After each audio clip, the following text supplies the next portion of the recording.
cancer is not a disease, it's a survival mechanism. So what a tumor does is it houses all the toxins in that specific location, aka a tumor, due to all the toxicity through our diet, lifestyle, stress, etc. And it needs a place to house those toxins. So they house it in what's called a tumor to protect you. Cancer is not trying to Cancer is actually trying to save your life. Really? It's creating a tumor, a place for all those toxins to be, so that they don't spread to other parts of the body.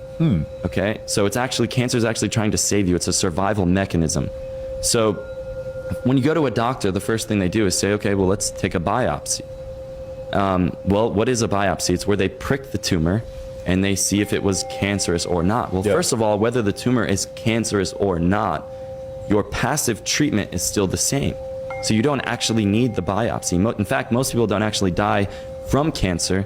They die from the treatment of cancer. Really? Yes. And so when they take that biopsy, remember that we're dealing with healthcare, so there's no money to be made off healthy humans. Right. And so when they prick the tumor, they're opening it up and allowing the cancer cells and all the harmful toxins to now spread throughout the body. Jesus. So now you go from having a tumor on your breast or whatever it is, and which, by the way, is trying to help save you.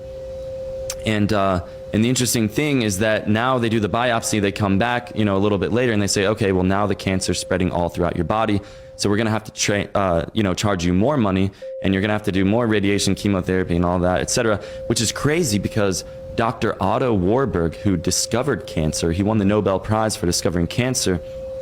He said, quote unquote, that no disease, including cancer, so this is any disease out there, any single disease, including cancer, can survive in a highly alkaline, highly oxygenated environment.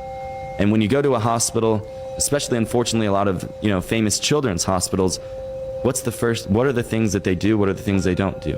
Chemotherapy, radiation, all that, as I say, which radiation causes cancer and all the good cells that you have as well. And then plus you have to recover twice, once from the cancer and once from the treatment. Yeah. So it's even worse. But, they don't give you an alkaline diet. They give you a very acidic diet. They also, most of the time don't give oxygen. And so it's a very, very crazy, corrupt cycle. It's all about money, which is for the love of money, right? That is the root of all evil, which the word evil, first of all, there has to be evil for us to be able to evolve. Right. So that's the first thing. But the word evil is just the word live spelled backwards. Whoa. And so if something's the opposite of life, it's obviously death. So if somebody's evil, they're killing people, they're not promoting life.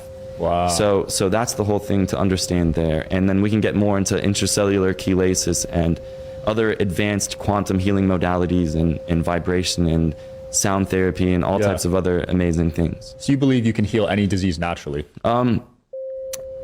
To a certain extent. Now it's kind of like being shot by a gun, right? Like if you're shot by a gun, you can take the bullet out and prevent it from doing further damage, but a lot of times you can't fix the damage that's already been done in certain cases. So everything's different.